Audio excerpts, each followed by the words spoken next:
Today, we're talking about the portion that covers the Camp Lejeune toxic water.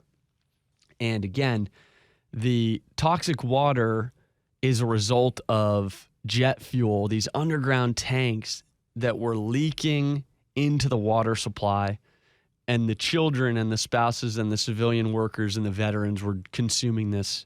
I mean, the reports that I've read, they're talking about, okay, if it was the summertime in North Carolina and you were on a training exercise, how many liters of water would you consume?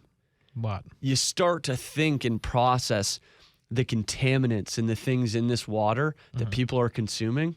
Staggering amounts. And the stories that I've heard, I mean, the people that have called me, children, spouses, veterans, about the types of illnesses and injuries.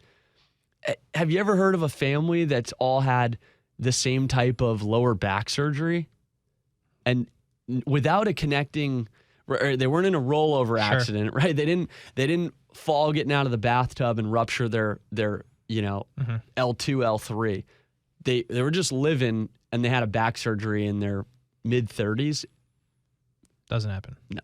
So when you talk about, obviously the first thing you think of is like the drinking water, but this is everything, right? I mean, this is like shower water, and this is there's no clean water is basically what it was. My understanding is it would be any water that was consumed on that property from those well sites or from that source.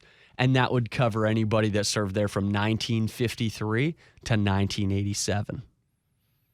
That is a massive window. They think that around 1 million people in total, conservatively, would have been drinking the water. And again, to have a claim, it wasn't you stopped in, headed to Florida from New York, and you stopped in for a weekend to see your brother and drank some water. You would have had to have been consuming the water for at least 30 days to potentially qualify.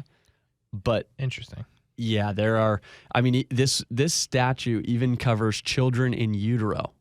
So if you were a child and your mom was pregnant and you hadn't been born yet, you'd still be potentially covered by this. Is that still, I know this is all new, so you might not have this exact information, but is that still a 30, like if you were pregnant for 30 days? Like, do you know how that works? I think as long as your mother was carrying you and just you were a child in utero in general, and you suffered, like one of the main effects that they talked about was heart conditions in young children. Like one of my clients was born with a heart murmur, which is not, I mean, again, that may be isolated. If you look at the country as a whole, there would be these types of illnesses kind of all over, scattered throughout.